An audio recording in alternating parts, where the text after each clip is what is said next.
Shalom, selamat datang jemaat yang dikasihi Tuhan yang hadir pada hari ini dan juga yang menyaksikan ibadah online di rumah masing-masing. Mari kita siapkan hati dan pikiran kita untuk datang beribadah kepada Tuhan. Dan jemaat saya undang untuk bangkit berdiri, kita akan bersama-sama berdoa kepada Tuhan. Segala puji syukur, hormat, kemuliaan hanya bagi-Mu Tuhan Yesus. Kau Allah Bapa, Roh Kudus yang kami sembah, kami puja, kami muliakan Tuhan. Hari ini kami datang di hadirat-Mu Tuhan. Melupakan sejenak segala beban kami, segala sakit penyakit, segala pergumulan kami Tuhan. Kami ingin fokus untuk memuji menyembah-Mu Tuhan, untuk mendengarkan firman-Mu yang menjadi kekuatan dalam kehidupan kami Tuhan. Kami bersiap untuk memuji menyembah-Mu Tuhan. Hanya di dalam nama Tuhan Yesus. Mari kita orang percaya sama-sama kita katakan. Amin. Puji Tuhan. Shalom jemaat yang dikasihi Tuhan. Shalom. Shalom. Puji Tuhan. Di dalam segala keadaan kita mau tetap percaya bahwa Yesus adalah benteng hidup kita. Amin. Dialah kekuatan kita.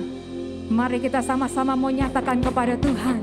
Kau kekuatanku, penopang hidupku, panji keselamatan.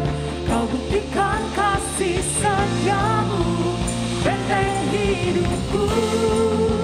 Tak akan ku takut, sebab ku tahu kau besertaku. Yesus, jaminan hidup. Kekuatanku, penopang hidupku, panji keselamatan. Kau buktikan kasih setiamu, benteng hidupku. Tak akan ku takut, sebab ku tahu kau besertaku. Yesus, Yesus, jaminan hidupku. Haleluya. Mari kita mau berjalan bersama dengan Tuhan.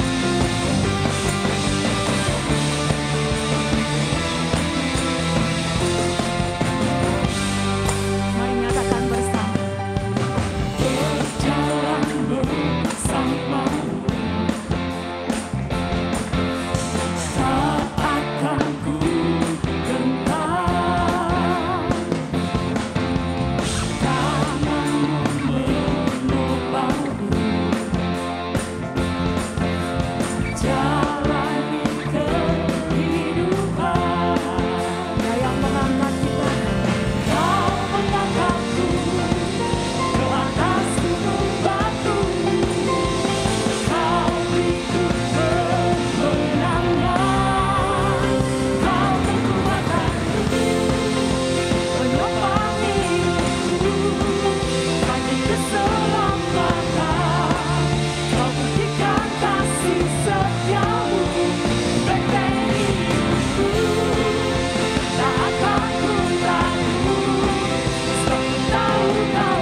terus ada di dalam hadirat Tuhan.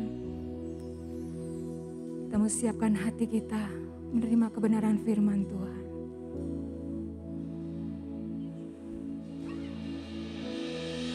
Terima kasih Yesus Tuhan. Terima kasih Bapa.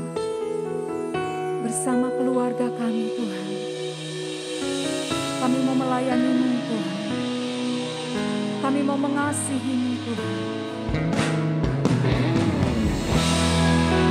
Kami mau datang di hadirat-Mu Tuhan. Kami mau rasakan kasih-Mu Yesus.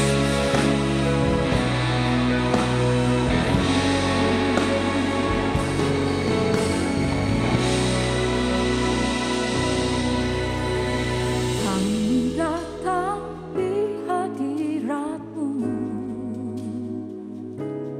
dalam satu kasih dengan bersehati, berjanji setia sampai akhir, mengasihi-Mu Yesus. Bersama kata kami datang di hadirat-Mu dalam satu kasih dengan bersehati, berjanji setia sampai akhir, mengasihi-Mu Yesus.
Bagi kami Engkau segalanya.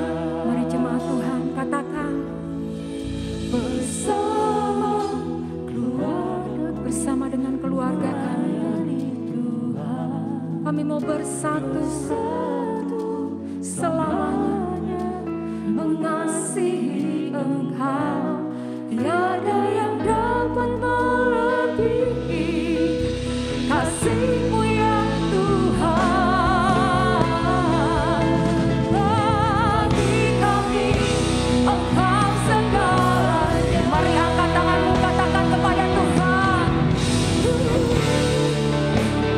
Yesus, coba menghalangi, namun kuasa kami percaya kuasa-Mu Tuhan.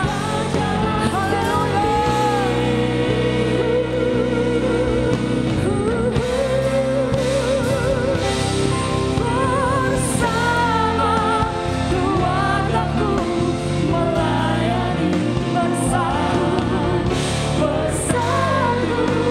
selamanya mengasihi Engkau. Tiada yang dapat melebihi kasih-Mu ya Tuhan. Bagi kami Engkau segalanya. Bagi kami Engkau segalanya. Bagi kami Engkau segalanya. Berikan kemuliaan buat Tuhan kita. Mari kita mau sembah Tuhan. Dia hadir di tempat ini, melawat setiap kita, melawat setiap umatnya, atau melawat setiap keluarga-keluarga. Terima kasih Yesus Tuhan, Kau memulihkan setiap kami Bapa.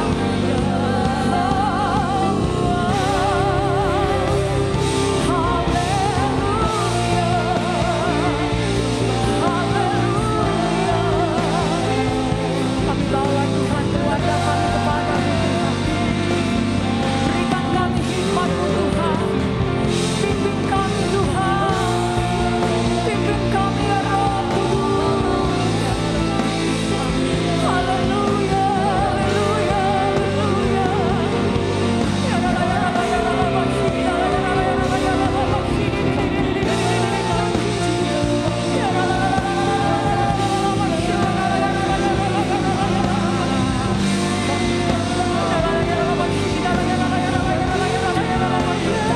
Terima kasih Bapa. Terima kasih Tuhan. Terima kasih Yesus. Haleluya Yesus Tuhan. Haleluya.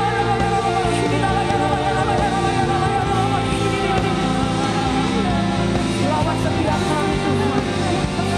Lawat setiap kami Tuhan. Oh Yesus, segala pujian syukur bagi-Mu, segala hormat kami mau setia melayani. Ku ingin setia melayani-Mu Tuhan, dengan segenap jiwa dan ragaku. Ku ingin selalu menyembah-Mu Yesus, dengan segenap hati. Mari lebih lagi nyatakan kepada Tuhan. Ku ingin setia di setiap kami melayani-Mu Tuhan. Isi hati kami dengan segenap. Ini kerinduan kami Tuhan. Ku ingin selalu menyembah-Mu Yesus, dengan segenap hatiku. Mari lebih lagi nyatakan kepada Tuhan.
Kami ingin setia melayani-Mu Tuhan dengan segenap hidup kami Tuhan, segenap hati kami.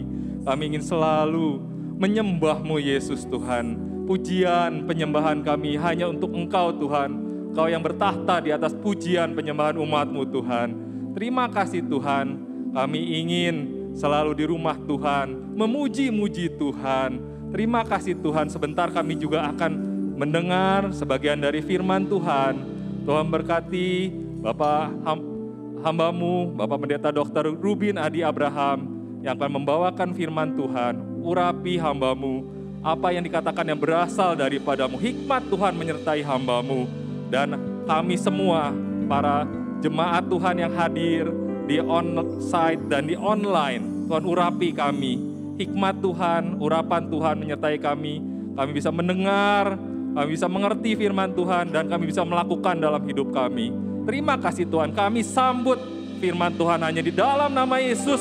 Kami berdoa dan mengucap syukur, semua katakan amin.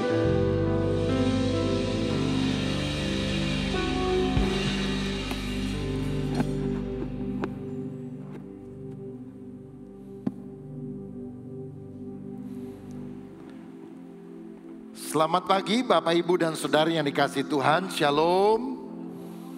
Hari ini saya akan menyampaikan firman dengan judul komunikasi di era digital. Efesus pasal 4 ayat 25 dan ayat 29 hingga 32 akan kita baca pada hari ini. Dikatakan demikian, karena itu buanglah dusta dan berkatalah benar seorang kepada yang lain, karena kita adalah sesama anggota. Janganlah ada perkataan kotor keluar dari mulutmu, tetapi pakailah perkataan yang baik untuk membangun di mana perlu, supaya mereka yang mendengarnya beroleh kasih karunia. Dan janganlah kamu mendukakan Roh Kudus Allah yang telah memateraikan kamu menjelang hari penyelamatan. Segala kepahitan, kegeraman, kemarahan, pertikaian dan fitnah hendaklah dibuang dari antara kamu, demikian pula segala kejahatan. Tetapi hendaklah kamu ramah seorang terhadap yang lain, penuh kasih mesra dan saling mengampuni, sebagaimana Allah di dalam Kristus telah mengampuni kamu. Ada 3 kebenaran yang saya mau bagikan kepada saudara pada hari ini. Yang pertama, kita melihat pentingnya membangun komunikasi. Saudara sekalian, komunikasi yang berasal dari kata Latin communis, itu artinya sama atau membuat sama. Jadi komunikasi yang baik terjadi bila yang menyampaikan pesan dan yang menerima pesan memiliki pemahaman atau pemikiran yang sama. Dalam Kamus Besar Bahasa Indonesia, komunikasi adalah pengiriman dan penerimaan pesan atau berita antara 2 orang atau lebih, sehingga pesan yang dimaksud dapat dipahami. Jadi kalau kita ngomong A, penerima pesan kita juga harus menangkapnya sebagai A, tidak boleh B, C, D. Kalau ada persamaan paham dan pemikiran, akan tercapai kesatuan hati, akan terjadi keharmonisan. Tetapi sebaliknya, kalau terjadi perbedaan paham, justru akan menimbulkan masalah. Satu kali ada seorang ibu rumah tangga di Jakarta, sehabis makan pagi dengan keluarganya, dia ngomong sama pegawainya, buat makan nanti siang saya nggak masak, jadi kamu beli makanan di warteg aja ya, di warung Tegal ya, bawa ke sini. Siap nyonya, katanya. Berangkatlah orang ini, saudara sekalian. Setelah sekian jam, sudah siang kok nggak pulang-pulang. Ditelepon, hei Otong, kemana kamu? Kok lama bener suruh beli makanan? Jauh nyonya, ini baru sampai Cirebon. Mungkin sejam lagi baru sampai Tegal. Loh, kamu kemana? Loh, katanya disuruh beli warung Tegal. Jadi saya ke Tegal, Jawa Tengah. Wah ilah, saudara, ini maksudnya berbeda apa yang disampaikan dengan apa yang ditangkap. Pada nyonya bilang, ya beli di warteg yang dekat dengan rumah, begitu. Nah, karenanya penting sekali untuk kita membangun komunikasi. Dengan siapa komunikasi itu pertama-tama harus dibangun? Tentu yang pertama adalah komunikasi dengan Tuhan. Karena Tuhan adalah sang pencipta kehidupan. Hukum yang terutama yang dicatat dalam Matius 22 ayat 37 dan 38 adalah kasihilah Tuhan Allahmu dengan segenap hatimu, dengan segenap jiwamu, dan dengan segenap akal budimu.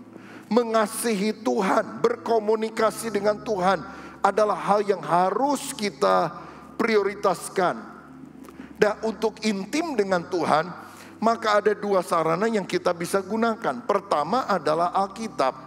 Sebab pada waktu kita membaca Alkitab, Tuhan menyampaikan isi hatinya, pikirannya, kehendaknya kepada kita, sehingga kita bisa menangkap dan melakukan di dalam kehidupan kita sehari-hari. Saudara, dosa akan menjauhkan kita dari Alkitab, atau sebaliknya Alkitab akan menjauhkan kita dari dosa. Jadi kalau kita benar-benar membaca firman setiap hari, dosa akan dijauhkan dari kehidupan setiap orang percaya. Nah, tetapi selain membaca Alkitab sehingga kita bisa dengar Tuhan bicara, kita juga perlu membangun kehidupan doa. Sebab doa artinya kita yang berbicara kepada Tuhan. Johannes Calvin berkata bahwa doa adalah nafas rohani orang percaya. Artinya setiap saat kita harus bernafas. Bernafas secara rohani artinya selalu connected dengan Tuhan. Selalu terhubung 24 jam sehari, 7 hari seminggu. Jadi doa bukan kegiatan melipat tangan menutup mata, tetapi komunikasi yang selalu kita bangun dengan Tuhan. Dimanapun kita berada, kita selalu minta penyertaan dan petunjuk Tuhan dalam kehidupan kita. Nah, yang kedua, selain membangun hubungan dengan Tuhan, kita juga harus membangun hubungan dengan sesama manusia. Karena Matius 22 ayat 39 berkata, kasihilah sesamamu manusia seperti engkau mengasihi dirimu sendiri. Sesama berarti teman kerja, sesama berarti sahabat karib. Tapi yang terutama adalah keluarga kita sendiri. Sehingga komunikasi dalam pernikahan dan keluarga sangat penting untuk kita bangun. Saudara, pernikahan itu adalah berpadunya dua pribadi yang berbeda menjadi satu. Ada pepatah zaman dulu, asam di gunung, garam di laut bertemu di dalam satu kuali atau belanga. Tapi walaupun ketemu dalam satu kuali, kan asam dari gunung, garam dari laut, artinya latar belakangnya beda. Suami istri yang menikah pun punya perbedaan. Misalnya perbedaan pola asuh. Yang satu dibesarkan dalam keluarga yang sangat rapi dan bersih. Yang lainnya dibesarkan dalam keluarga yang acak-acakan, rumah amburadul dan gak masalah. Ini bisa menimbulkan konflik, saudara. Mungkin yang satu dibesarkan dalam keluarga yang irit banget. Satu lagi dibesarkan di dalam keluarga yang royal. Ini juga kan menimbulkan masalah. Selera juga bisa beda. Suami doyan daging, istri doyan sayur. Ini bisa menimbulkan masalah kalau tidak dijembatani lewat komunikasi. Tapi kalau kita komunikasikan, perbedaan itu justru akan mendatangkan kekuatan karena bisa saling melengkapi. Kalau boleh diibaratkan, peranan komunikasi itu ibarat peranan jantung dalam kehidupan kita. Karena dengan jantung ini maka seluruh peredaran darah itu diedarkan ke seluruh tubuh kita sehingga terjadi kehidupan. Begitu juga komunikasi yang baik di dalam keluarga bagaikan jantung yang membawa kehidupan, keharmonisan kepada seluruh anggota keluarga. Saudara, biasanya kalau orang dulu ke dokter ya, maka salah satu hal yang diperiksa adalah mulutnya. Buka mulut, dilihat lidahnya. Pakai senter begitu, saudara. Kenapa yang dilihat lidahnya? Kalau lidahnya sehat, orangnya sehat. Tapi orang itu dideteksi sakit karena lidahnya sakit. Saya yakin dalam keluarga kalau ucapan komunikasi kita sehat, keluarga juga akan sehat. Tetapi tidak adanya kesehatan komunikasi akan menyebabkan masalah di dalam keluarga. Sebetulnya perbedaan itu jangan diperangi, tapi cobalah cari titik temu. Carilah persamaan lewat komunikasi yang terus-menerus harus diusahakan dalam kehidupan. Firman Tuhan tadi mengajarkan supaya kita berkata-kata dengan benar, jangan dusta. Kata-kata kita harus membangun, jangan hambar, jangan menyakiti orang lain. Jangan ada kepahitan, pertengkaran, kemarahan yang terucap dalam komunikasi. Tapi biarlah kita ramah, penuh kasih mesra, dan saling mengasihi. Sebab kalau kasih ada dalam hidup kita, komunikasi kita juga adalah komunikasi yang akan sangat menguatkan satu dengan yang lain.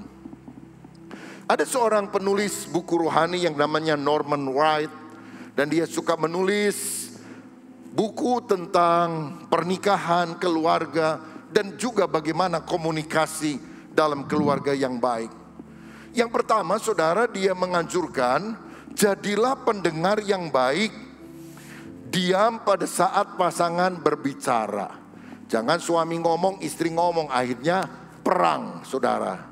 Ya, mari kita sepakat, jangan teriak sama-sama kecuali saat rumah kebakaran. Kalau rumah lagi kebakaran bolehlah teriak bareng. Yang kedua, lambat untuk bicara, pikir dulu matang-matang, jangan terburu-buru. Kenapa Tuhan memberikan kepada kita 2 telinga dan 1 mulut? Supaya lebih banyak mendengar daripada berbicara. Sebab kalau kita ngomong dulu baru mikir, maka masalah akan timbul dalam kehidupan. Yang ketiga, nyatakan kebenaran dalam kasih. Ada orang bilang gini, saya ya orangnya gak suka nyimpen. Kalau saya gak suka, wah saya ngomong aja, saya muntahkan. Setelah itu beres, saya gak punya musuh, selesai buat saya. Ya selesai buat Anda. Tapi kepada orang yang Anda muntahkan kekesalan, persoalan baru dimulai, bukan selesai, saudara. Artinya kita harus ngomong kebenaran, tapi harus dibalut, dibungkus dalam kasih, sehingga orang tidak terluka. Berikutnya, jangan membisu kalau ada masalah. Ada suami atau istri kalau ada masalah diam aja. Kalau ditanya kenapa sih kamu diam melulu, pikir aja sendiri. Loh, gimana bisa pikir sendiri? Mesti diutarakan isi hatinya. Jangan berharap anggota keluargamu punya ilmu kebatinan sehingga bisa membaca apa yang ada dalam batin saudara. Harus diungkapkan apa yang membuat Anda kesal, muram, dan sebagainya. Berikutnya, nyatakan ketidaksetujuan tanpa harus bertengkar. Tidak setuju itu wajar, beda pendapat itu lumrah, tapi tidak harus menjadi sebuah pertengkaran. Jadi kita bisa sepakat untuk tidak sepakat tanpa harus bertengkar. Ini seni yang harus dipelajari. Berikutnya, tanggapi dengan ramah, jangan cepat marah. Jangan begitu ada masalah, respon kita marah. Ada berita kurang enak, marah. Target penjualan kurang terpenuhi, marah. Duit kurang, marah. Saudara, jadilah orang yang kreatif kalau ada masalah, kalau ada apa. Jangan jurus menghadapinya cuma satu, marah. Itu kurang kreatif. Ya, kadang-kadang bisa marah, kadang-kadang bisa diam, kadang-kadang bisa senyum, kadang-kadang bisa bikin humor walaupun humor yang garing gitu ya, karena kita sedang mengalami masalah. Kadang-kadang kita bisa bilang udahlah, kita doa sama Tuhan, biar Tuhan yang menyelesaikan masalah untuk kita. Itu kreatif, saudara. Jangan apapun yang datang dalam hidup saudara, responnya cuma bisa satu, tombolnya cuma itu doang, marah. Belajar hidup ramah. Berikutnya, jika salah, akui dan minta maaf. Minta maaf itu memang berat, tapi lebih berat kalau saudara tidak belajar minta maaf. Nah, kalau yang salah adalah pasangan kita, maka kita juga harus rela memaafkan kesalahannya. Bahkan melupakan serta tidak mengungkit-ungkit masa lalu. Kalau ada sampah dibuang, jangan dikorek-korek terus. Salah itu manusiawi, mengampuni itu ilahi. Mari kita bukan hanya pakai jalan manusiawi, tapi jalan Tuhan yang mengampuni orang yang bersalah. Jangan suka ngomel dan bicara negatif. Ibu-ibu, engkau adalah penentu kebahagiaan di dalam keluarga. Termometer dalam keluarga saudara, engkau yang pegang. Karena itu jangan suka ngomel, mengeluh, bersungut-sungut, ngomong negatif. Itu merusak atmosfer keluarga. Tapi pakai kata-kata yang baik, kata-kata iman, kata-kata yang menguatkan. sehingga kita merasa dikuatkan, dibangunkan dalam keluarga. Pahami pendapat pasangan, izinkan beda pendapat. Kalau kita punya pendapat A, lalu pasangan kita berbeda pendapat, jangan dimarahi. Siapa tahu pandangannya lebih baik. Saudara, daripada satu pikiran lebih baik dua pikiran. Pikiran yang lebih banyak kalau kita diskusikan bersama-sama, lihat posisi mana yang lebih menguntungkan lalu dibuat keputusan, keputusannya bisa lebih bijaksana. Dan jangan gampang menyalahkan, mengkritik pasangan kita. Sebaiknya kita memberi semangat, encouragement, sehingga dia juga dikuatkan. Kalau hal-hal ini kita bisa lakukan di dalam keluarga, maka komunikasi yang sangat penting itu akan membawa dampak yang positif di dalam kehidupan dan keluarga kita. Jadi yang pertama, pahamilah pentingnya komunikasi, dan mari kita belajar untuk meningkatkan komunikasi secara alkitabiah. Yang kedua, pahami tantangan komunikasi di era digital. Saudara, tantangan zaman ini sangat berbeda dengan tantangan yang dihadapi orang 20 tahun yang lalu. Zamannya udah berubah dan kita harus menyesuaikan diri dengan perbedaan. Kini informasi itu cepat sekali didapat dan disebarkan dengan teknologi digital berbasis komputer yang terhubung dengan internet. Akibatnya terjadilah perubahan perilaku, beda antara dulu dan kini. Misalnya, dulu anak kalau nggak tahu jawabannya untuk sebuah pertanyaan, maka dia tanya orang tuanya. Orang tuanya juga belum tentu tahu, saudara. Tapi sekarang anak langsung cari di mbah Google. Sebab jawaban-jawaban informatif dia bisa temukan di sana. Anak pada zaman dulu kalau dimarahi orang tua langsung ngambek, masuk kamar, kunci pintu, sedih, mungkin nangis.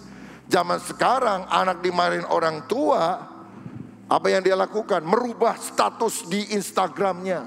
Tiba-tiba gelap aja saudara gambarnya. Atau anjing bulldog lagi marah begitu. Kan beda responnya.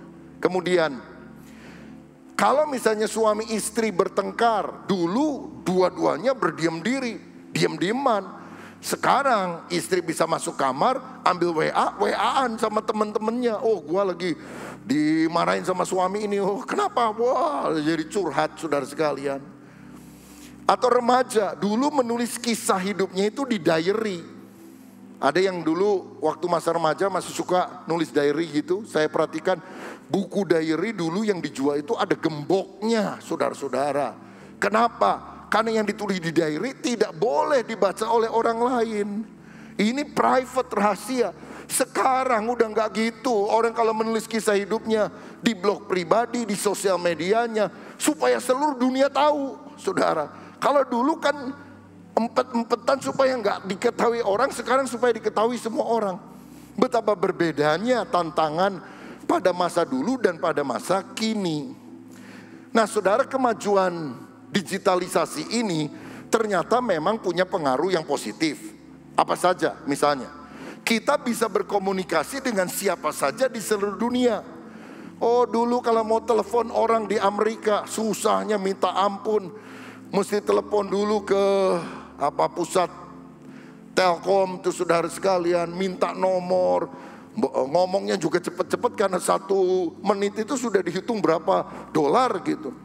Sekarang kan dengan internet ya asal ada pulsanya ya jalan terus saja, ngomong sekian lama, bahkan kirim gambar, video dan sebagainya juga bisa.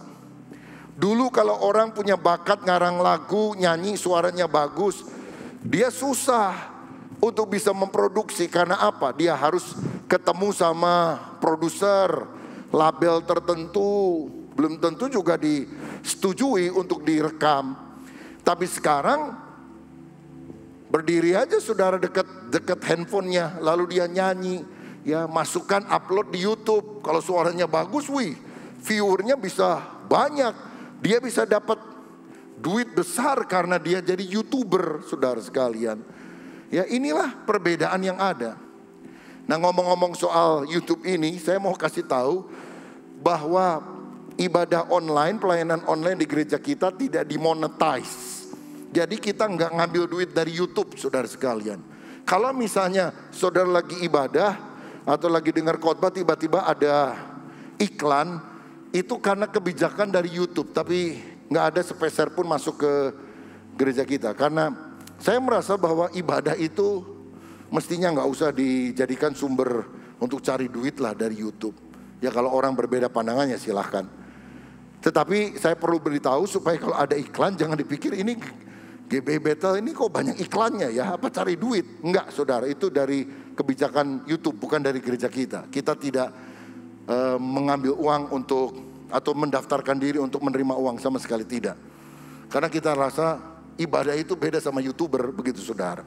Nah ini adalah hal-hal yang kita harus pahami di dunia di mana era digital itu sedang terjadi. Kita juga bisa belanja secara online dengan mudah, tinggal klik. Dan kemudian barangnya datang 1-2 hari kemudian, diantar oleh Gojek dan sebagainya. Kalau dulu kan mesti ke mall, ke toko dan sebagainya. Nah tetapi ada aspek negatif yang kita harus waspadai juga. Misalnya karena terlalu terikat dengan sosial media, orang bisa menjadi asosial, antisosial, asos. Banyak anak sekarang sibuk main game online dari terbit matahari sampai tenggelamnya. Orang tua juga sibuk dengan laptopnya, sibuk dengan HP-nya. Nah supaya hal ini tidak menimbulkan masalah yang merenggangkan keluarga, kita harus membatasi waktunya. Misalnya anak kalau main game maksimal berapa jam sehari, misalnya sejam. Setengah jam pagi, setengah jam sore misalnya. Diatur, lebih daripada itu tidak boleh, saudara. Dan memang hal ini harus dibiasakan dari sejak masa kecil. Bukan hanya bahaya asosial, ada juga bahaya asusila melalui teknologi media ini. Karenanya saudara-saudara, terutama anak-anak kita tidak terpengaruh oleh pornografi dan hal-hal yang buruk lainnya. Kita harus memperkuat iman dan nilai-nilai moral di dalam keluarga kita. Kan sekarang orang bisa lihat apapun lewat komputer, lewat internet. Cara bunuh diri bisa cari, tinggal diklik cara bunuh diri. Ya, ateisme, komunisme tinggal diklik, keluar artikelnya. Atau artikel tentang agama-agama yang lain. Atau banyak juga video yang menyerang kekristenan. Yesus bukan Tuhan, bukan Yesus yang mati di salib katanya. Wajahnya disamarkan oleh orang lain. Nah kalau kita tidak memperkuat iman, banyak kok yang kemudian imannya menjadi goyah. Padahal apa yang dicatat itu belum tentu sebuah kebenaran. Banyak hoaxnya saudara. Sehingga kita harus mendalami firman, dengar ceramah-ceramah. Kalau di gereja kita ada yang namanya super seminar untuk pertumbuhan rohani, yaitu bahasan-bahasan teologi populer yang kemudian setelah disampaikan ada tanya jawab sehingga kita bisa menjadi puas, paham apa yang terjadi. Ya di YouTube saya juga walaupun tidak terlalu sering, misalnya Rubin Adi Abraham TV, itu ada beberapa konten termasuk pandangan saya tentang Israel atau Palestina yang sering konflik itu. Saya bicara di sana saudara-saudara. Supaya orang-orang ketika ingin tahu hal-hal semacam itu dia bisa tinggal akses saja. Ini kelebihan pada masa kini. Karena apa? Orang bisa langsung mengakses seperti YouTube dan sebagainya. Tapi iman harus dikuatkan. Moralitas harus ditingkatkan lewat ajaran dan nasihat Tuhan. Dan saya mau katakan hal ini sangat bisa dibangun kalau di dalam rumah kita punya mesbah keluarga.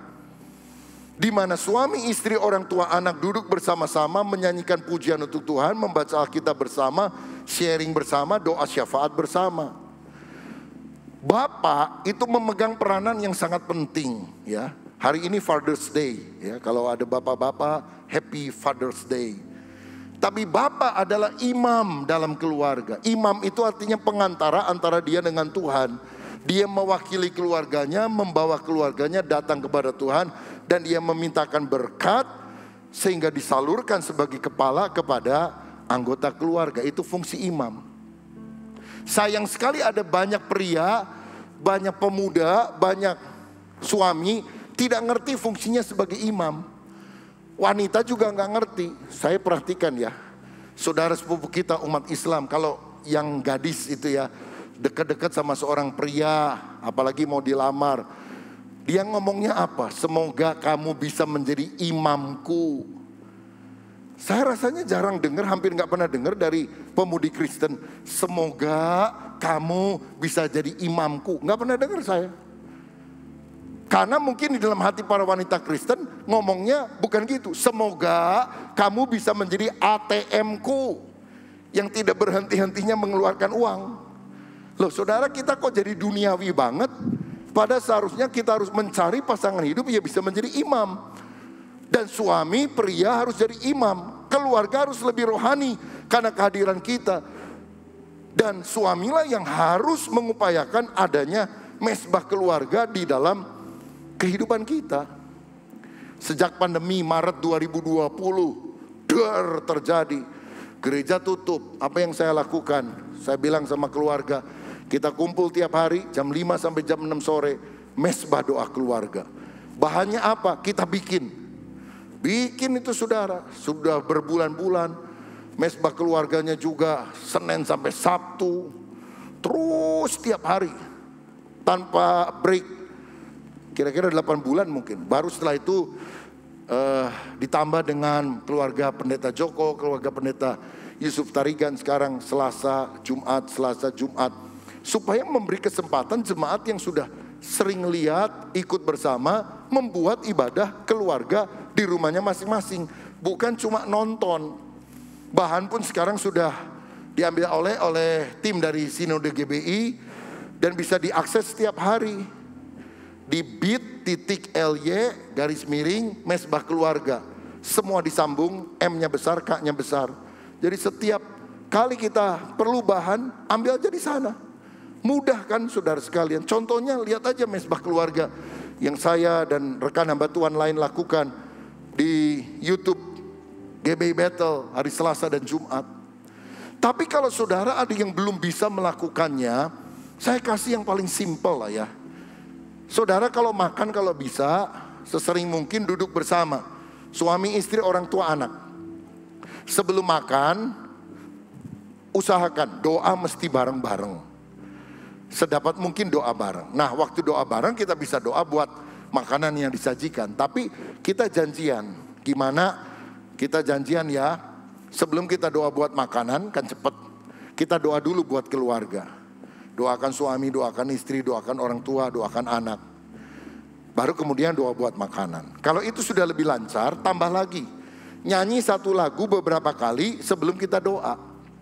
Kalau sudah lebih lancar, tambah lagi. Setelah nyanyi beberapa kali, saudara buka Alkitab, baca beberapa ayat firman, lalu jelaskan secara ringkas dan kasih kesempatan untuk keluarga menanggapi. Kamu dapat berkat rohani apa dari ayat ini? Kamu ada pengalaman apa dari ayat ini? Lalu kemudian sebelum doa makan, doa syafaat dulu.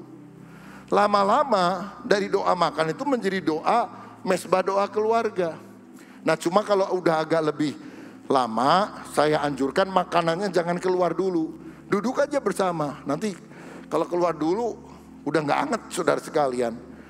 Tapi lambat laun kita mulai tambah, mesbah keluarga terbentuk dalam hidup kita.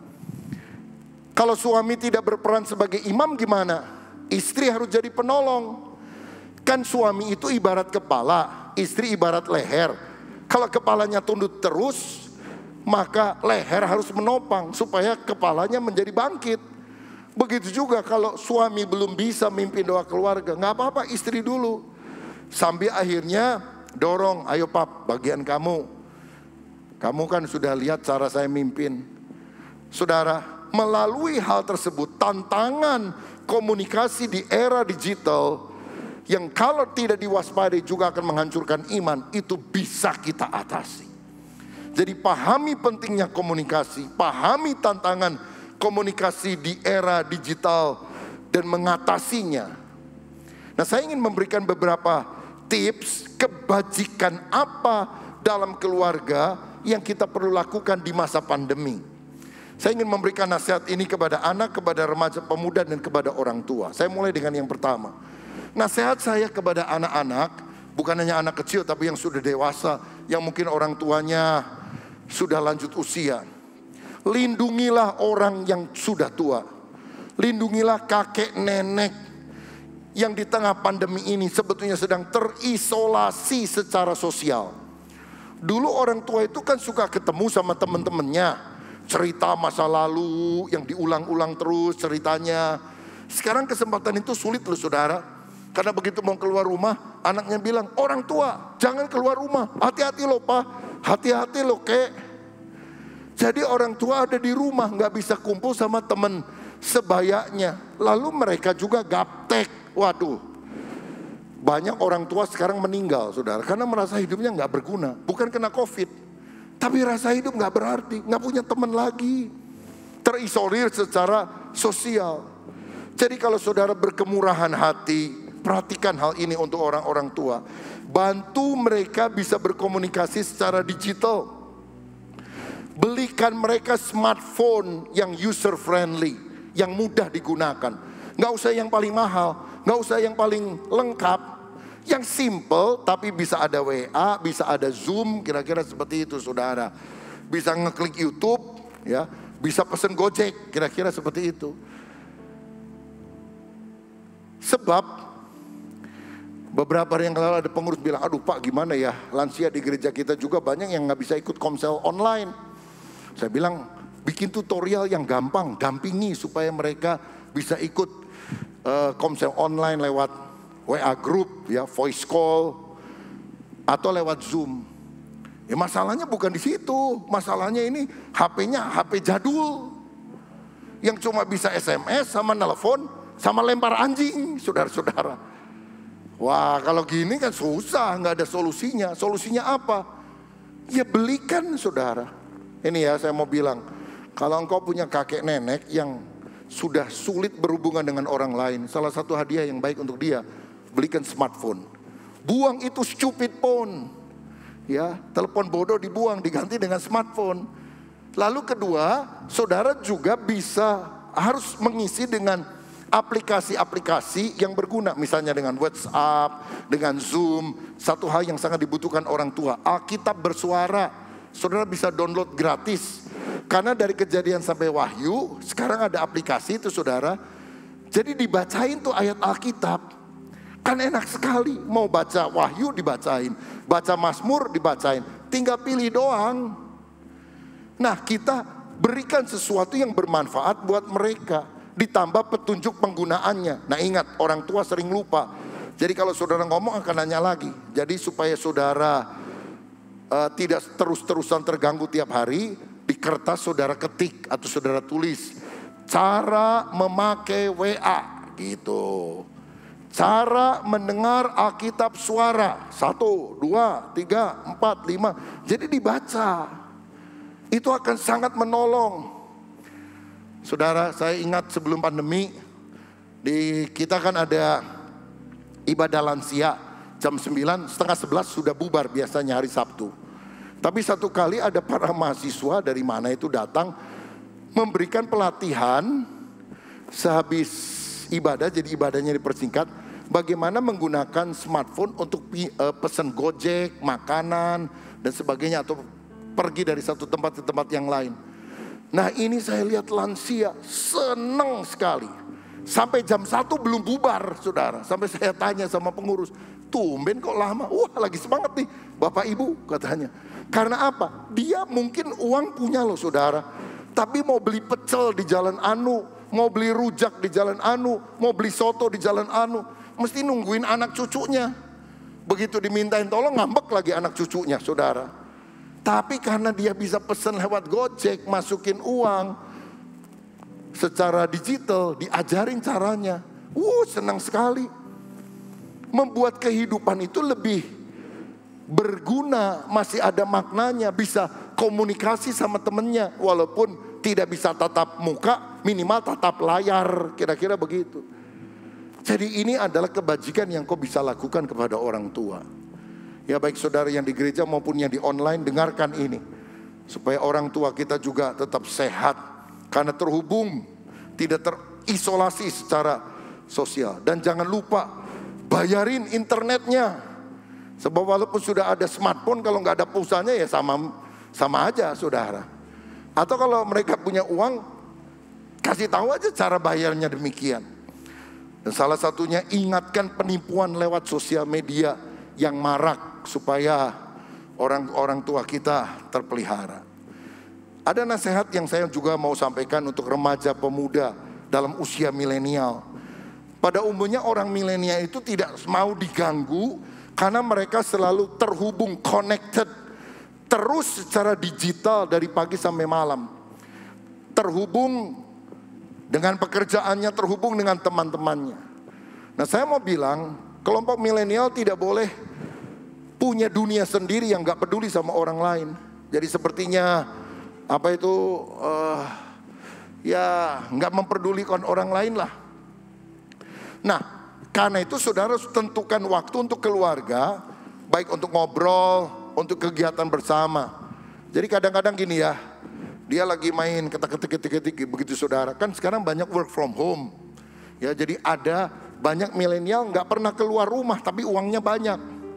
Jangan disebut babi ngepet. Wah, kacau ini. Orang hidup masih dalam zaman batu yang ngomongnya gitu. Orang sekarang tinggal di rumah pakai komputer, dia bisa dapat uang melalui transaksi, melalui pekerjaan dan sebagainya. Nah, kalau diajak ngobrol, dimintain tolong, ini tuh gimana ya, HP-nya mati. Wah, dia merasa terganggu karena lagi kerja. Tapi kelompok milenial juga nggak boleh egois. Dia harus bilang, papa, mama, kakek, nenek, saya kan kerja nih walaupun di rumah lewat komputer. Jadi bukan main-main nih. Tapi kalau mau ngobrol, mau minta tolong, mau apa, oke. Kalau sore sampai malam saya udah lebih longgar. Nah, jadi seluruh keluarga juga tahu kapan waktunya minta tolong. Ini akan menjadi sesuatu yang sangat berguna. Yang berikutnya adalah nasihat yang saya mau sampaikan kepada para orang tua. Pasang filter yang aman untuk tayangan internet bagi anak-anak Anda. Supaya mereka tidak terjebak di dalam tayangan negatif, pornografi dan sebagainya. Lalu anak-anak sekarang sebetulnya senang melakukan kegiatan bersama secara virtual. Karena itu orang tua kalau diajak anak, yuk foto. Ada orang tua, mung gak mau foto-foto terus, belum mandi, belum apa dan sebagainya. Saudara, anak sekarang maunya begitu. Ya udah bikin kegiatan keluarga di foto untuk buat konten bersama. Ada anak, ayo papa ya ikut TikTok begitu, wah goyang kanan, goyang kiri, nanaonan ya teh. Ya tapi ya memang zamannya seperti ini loh saudara sekalian. Dan kalau kita bisa mengeratkan hubungan keluarga, bukan kontennya yang kita ingin viral, tapi kehangatan, keharmonisan, bekerja bersama dalam keluarga itu penting. Atau anak senang, ya punya anjing kecil yang lucu, dia bikin video hewan peliharaan lalu di-upload. Mah tolong pegangin ya mah, nanti klik ya. Ya saya lagi pegang anjingnya nih ya, anjingnya mau dinaikin ke pohon atau kemana begitu. Ya kita bantu saudara sekalian. Jangan bilang nanaonan ieu teh, apa-apaan ini. Kebersamaan dalam keluarga di era digital itu ya harus dipahami oleh kedua belah pihak. Tapi orang tua juga harus mengajak anak-anak keluarganya melakukan kegiatan non-digital. Misalnya apa? Olahraga bersama, rekreasi bersama, makan bersama, atau ngobrol santai sambil makan kacang atau ngopi. Itu sesuatu yang menarik. Kalau saudara bisa melakukan kebajikan bagi keluargamu, lakukanlah. Dan apa kebajikannya? Apa yang saya sampaikan ini, saudara bisa dengar rekamannya setelah ibadah ini. Saudara mulai praktekkan. Hidup kita jangan jadi berkat buat orang jauh-jauh saja, tapi terutama dengan keluarga kita. Orang tua bisa melakukan kebajikan, remaja, pemuda, bahkan anak bisa melakukan kebajikan bagi keluarga mereka. Jadi yang pertama pentingnya komunikasi. Yang kedua, kita mengerti tantangan komunikasi di era digital, termasuk bagaimana mengatasinya. Dan yang terakhir, yang ketiga, manfaatkan teknologi komunikasi di era digital. Saudara, kemajuan terjadi Tapi kita harus belajar menguasai dan memanfaatkan media digital ini. Albert Einstein pernah berkata, "Science without religion is lame, but religion without science is blind." Ilmu tanpa agama lumpuh, tapi agama tanpa ilmu buta. Artinya apa? Iman dan ilmu itu harus saling melengkapi satu dengan yang lain, jangan dipertentangkan. Banyak orang itu menentang teknologi. Wah, ini tanda akhir zaman, teknologi maju dari setan. Saudara, kemajuan teknologi itu bukan suatu dari setan. Ya, kadang dulu ya orang Kristen ada yang begitu komputer muncul, setan, antikris, 666. Barcode muncul, setan, antikris. Jangan pakai barcode. Coba sekarang kalau saudara pergi ke shopping center, beli barang 100 item, lalu dicatat dulu 1, 2 kayak dulu toko warung zaman dulu. Mana ada orang yang mau, kan tinggal ceret. Saudara-saudara, ada hamba Tuhan bilang, kalau khotbah harus pakai Alkitab tercetak. Kalau pakai tab itu tidak rohani. Alkitab itu yang ini, bukan yang ini, gitu.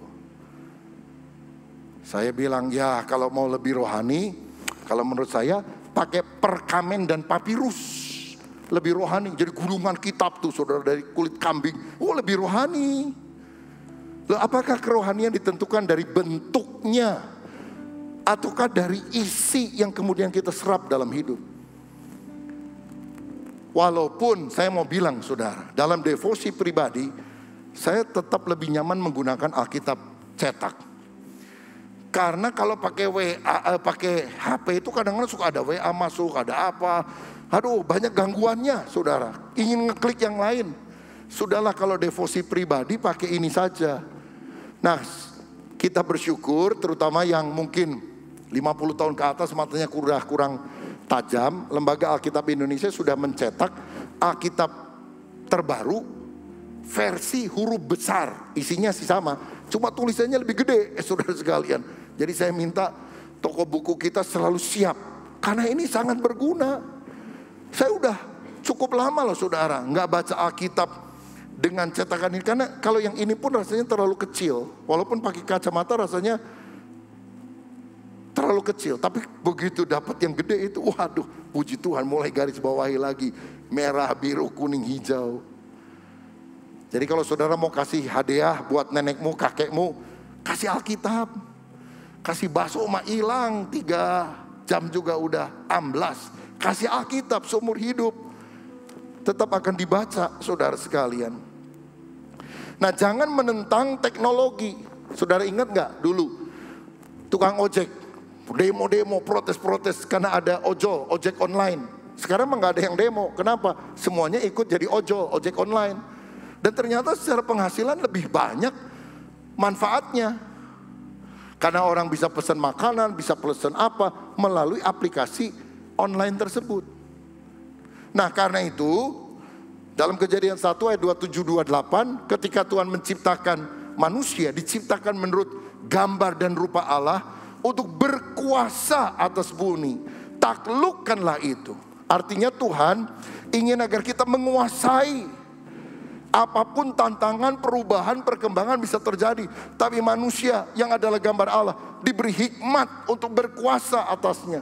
Contohnya di masa pandemi, orang gak bisa kebaktian di gereja. Apalagi mulai Maret, April, Mei tahun yang lalu. Apa yang kita lakukan?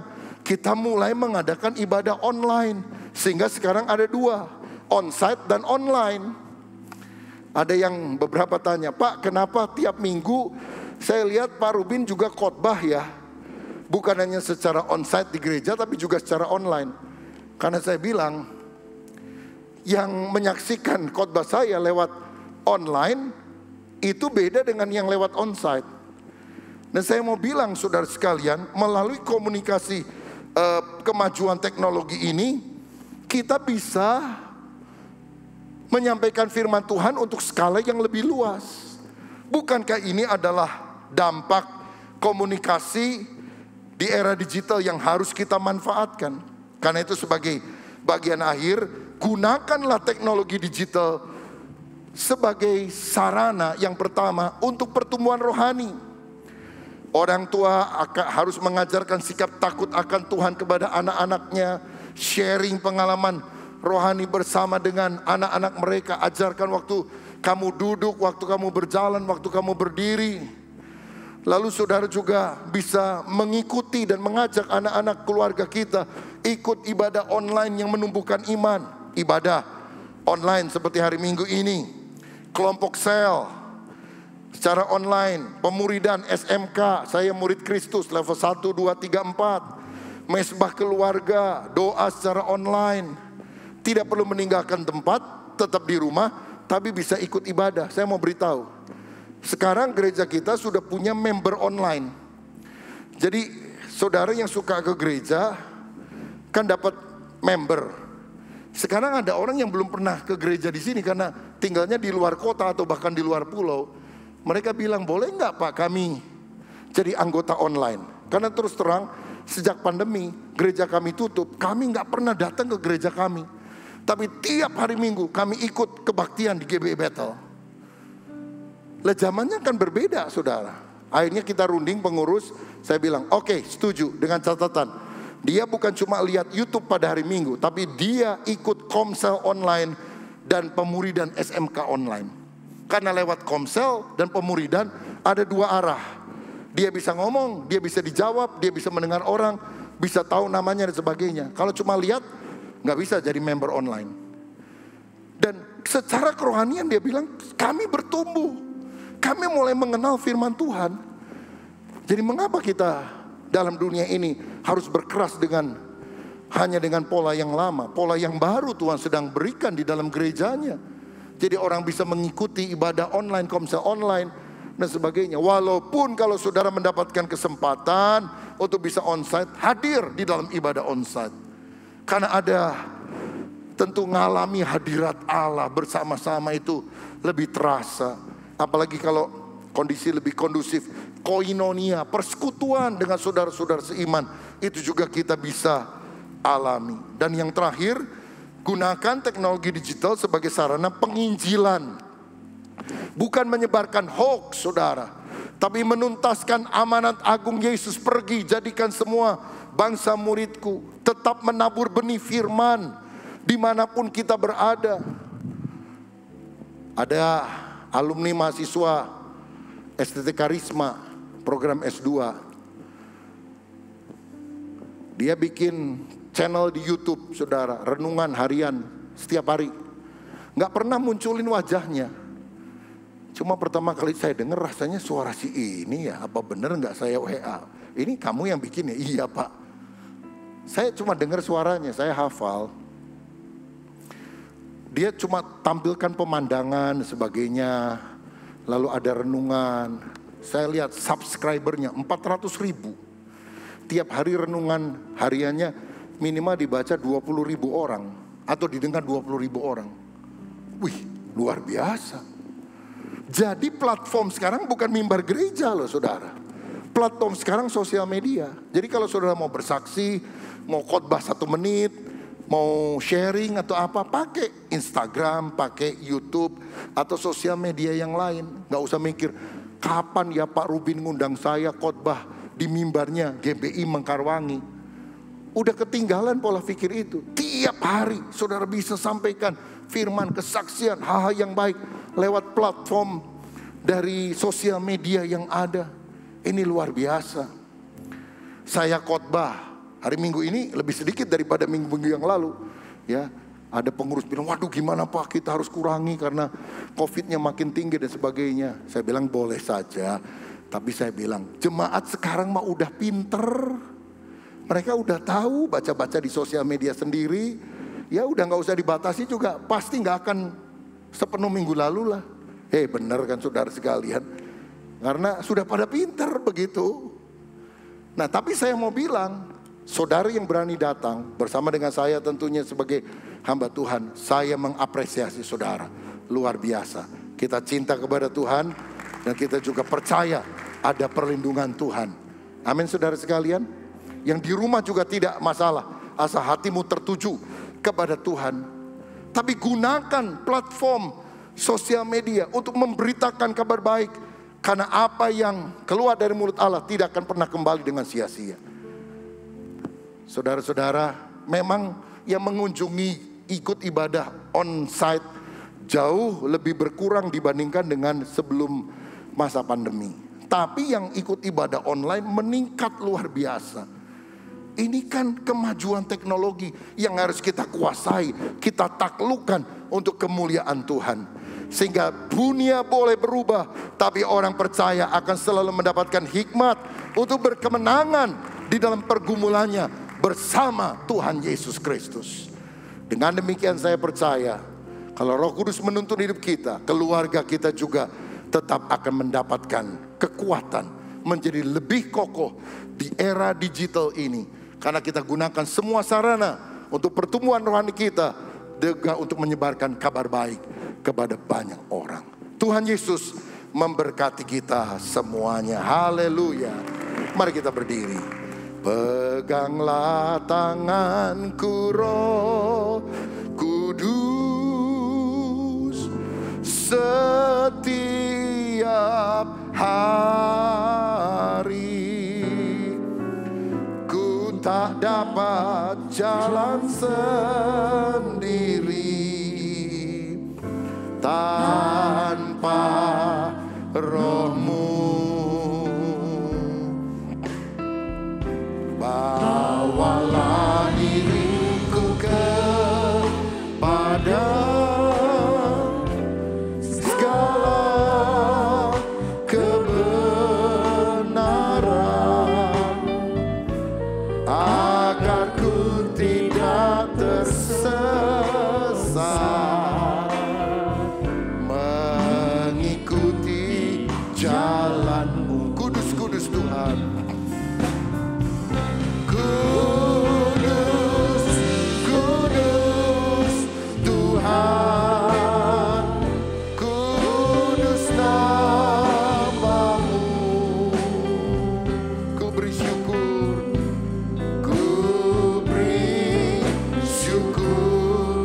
Dalam simfoni indah,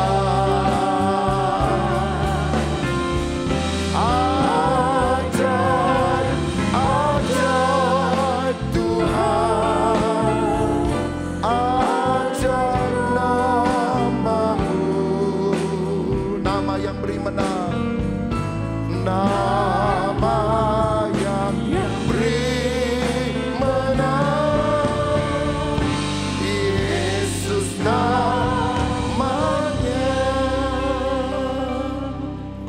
Siapa di antara saudara yang pada masa atau era digital ini sungguh-sungguh ingin meningkatkan komunikasi yang baik?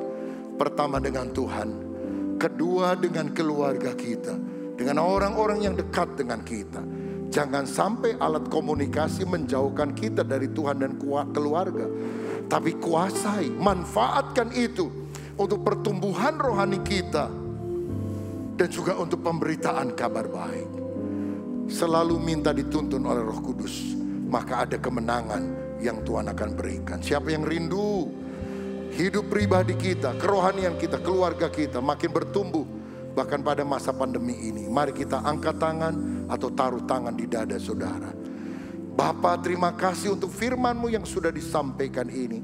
Biar kami sungguh-sungguh mengalami Tuhan, bahkan di masa pandemi, karena kami ingin menaklukkan teknologi untuk kemuliaan nama Tuhan. Biar ya Tuhan, kemajuan teknologi tidak membuat kami lebih sekuler, lebih duniawi, tapi justru kami gunakan semua untuk kemuliaan nama Tuhan. Kuatkan keluarga kami masing-masing, pulihkan, satukan, biar kepahitan, kegeraman, kemarahan diganti menjadi kasih, pengampunan, sukacita. Dan ajarkan seluruh jemaat bisa ada mesbah keluarga, supaya kami sungguh-sungguh mengalami kehadiran Tuhan sendiri. Berkat-Mu atas kami, dalam nama Tuhan Yesus Kristus. Haleluya. Amin. Tuhan Yesus memberkati. Silakan duduk kembali. Puji Puji Tuhan, terima kasih Pak Gembala buat firman dan beberapa info yang boleh memberkati kita semua. Ada beberapa informasi tambahan. Di minggu ini kita akan memberikan persembahan. Setelah ibadah ini selesai, Bapak Ibu dapat memberikan ke kotak persembahan yang ada di depan. Bisa juga transfer dengan menggunakan mesin EDC dan juga scan barcode di banner depan. Bagi Bapak Ibu yang sedang menyaksikan ibadah online, dapat mentransfer ke rekening yang tertera di layar atau screen. Terima kasih, Tuhan Yesus memberkati. Salam jumpa kembali dalam Battle News. Berikut kami sampaikan informasi untuk Anda semua. Mari memuji dan menyembah Tuhan bersama-sama dalam Worship Night.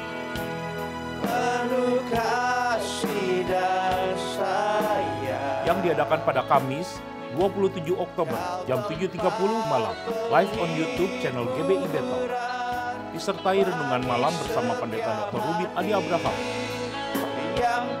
Kuat dalam Tuhan, bagian kelima.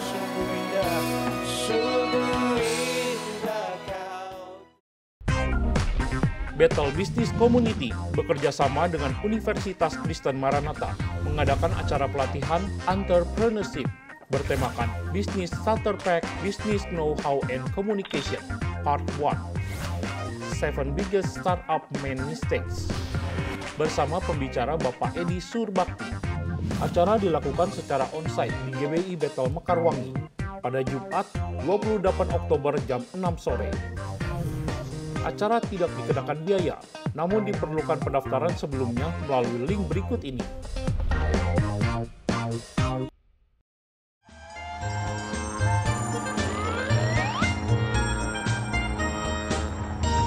Bapak dan Ibu, mari ajak anak Anda untuk bergabung dalam Bicom Battle Kids pada Jumat 28 Oktober jam 6 sore melalui aplikasi Zoom.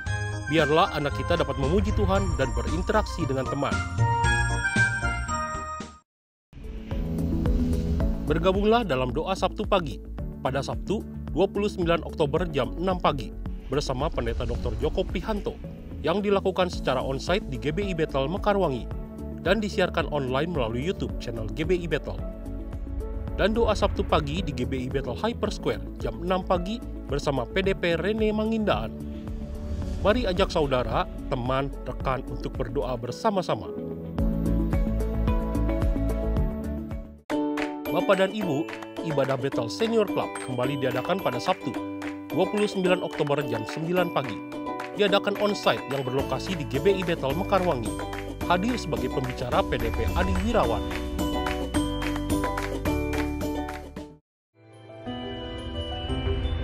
Berikut ini adalah jadwal ibadah onsite dan online GBI Battle Bandung. Ibadah onsite, 29 Oktober di GBI Battle Taman Kopo Indah, jam 5.30 sore. Bersama pembicara Pendeta Yusuf Tarigan. 30 Oktober di GBI Battle Hyper Square, jam 7.30 dan 10.30, dilayani Pendeta Lasma Katerina. 30 Oktober di GBI Battle Mekarwangi, jam 7.30, 10.30, dan 4.30 sore, dengan pembicara Pendeta Dr. Poltak Sibarani. Berikut ibadah online yang disiarkan melalui YouTube channel GBI Battle.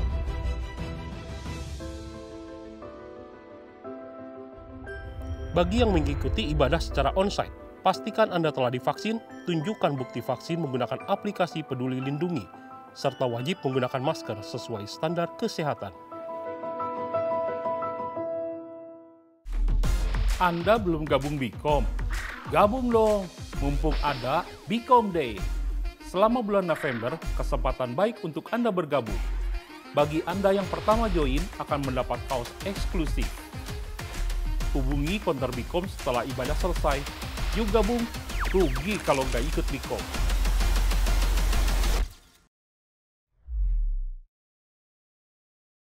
Mari dukung pembangunan The Journey. Dapatkan formulir yang tersedia di konter depan. Anda dapat mengisi dengan memberi tanda cek pada pilihan Rp100.000 per hari atau Rp60.000 per hari, atau diisi sesuai nominal yang Anda inginkan sebagai janji iman saudara selama 7 bulan. Saya mendorong saudara yang terbeban, silahkan mentransfer ke rekening ini. Tuhan Yesus memberkati.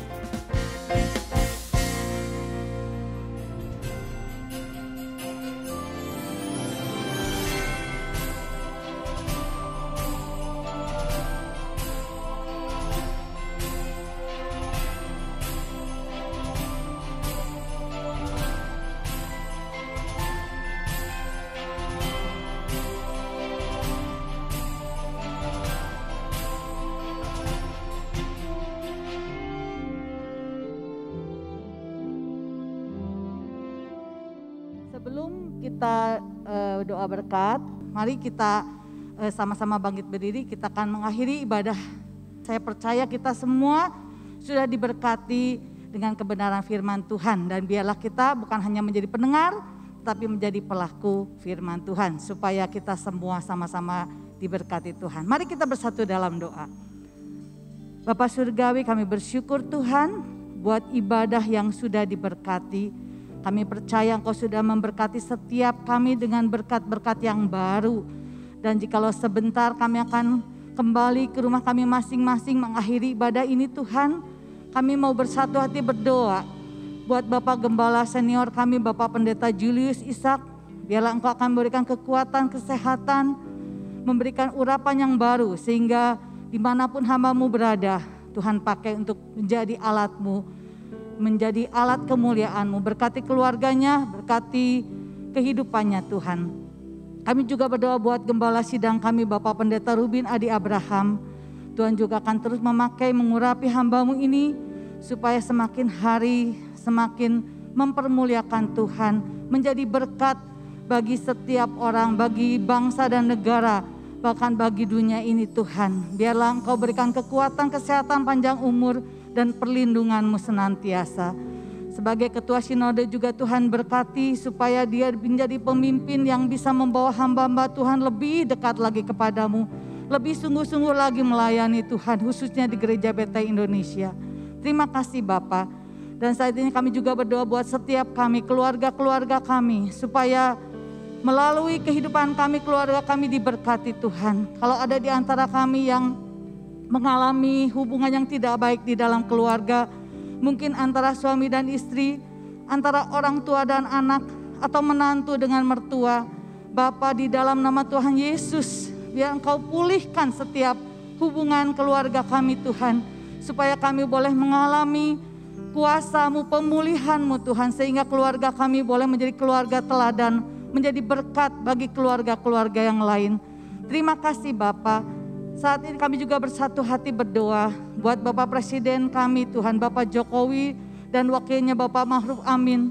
Kami mohon Tuhan berkati hamba-Mu ini Tuhan, pemimpin kami, urapi Tuhan dengan hikmat, dengan roh yang takut Tuhan, juga seluruh pemerintah baik yang di pusat maupun sampai daerah, dari yang terendah sampai yang tertinggi, kami mohon berikan roh yang takut akan Tuhan. Dan khususnya Tuhan pada masa pandemi ini, kami mendengar ada lonjakan yang tinggi. Kami mohon Tuhan kasih karunia-Mu supaya Indonesia boleh diselamatkan Tuhan. Segala roh maut kami tolak, kami patahkan kuasa dalam nama Yesus. Dan biarlah orang lain mengalami sakit COVID Tuhan, Tuhan pulihkan, Tuhan sembuhkan. Juga vaksinasi yang akan diadakan Tuhan berkati, supaya semuanya berjalan dengan baik dan membuat efektif, sehingga kami boleh sehat dan kami boleh tetap hidup memuliakan Tuhan. Terima kasih Bapa. Saat ini Tuhan kami mau berdoa, membuka hati kami, juga mengangkat tangan kami baik yang onsite maupun yang online Tuhan. Kami mau menerima berkat-Mu Tuhan. Curahkanlah berkat-Mu yang begitu luar biasa dalam kehidupan kami, baik pribadi, keluarga kami. Mari saudara, arahkan hati dan angkat tangan kita, kita akan terima berkat dari Allah Bapa kita yang baik. Saudara-saudara yang dikasihi oleh Tuhan Yesus Kristus, terimalah berkat dari Allah Bapa, kasih sayang yang melimpah di dalam Tuhan Yesus Kristus, serta persekutuan yang manis, yang indah melalui Roh Kudus-Nya, yang senantiasa akan mengajar, menuntun kita, melindungi kita, mulai hari ini, membawa kita dari kemenangan kepada kemenangan, dari kemuliaan kepada kemuliaannya. Di dalam nama Tuhan Yesus Kristus, kita terima berkat Tuhan dengan percaya. Bersama-sama katakan, amin. Selamat hari Minggu, Tuhan Yesus memberkati.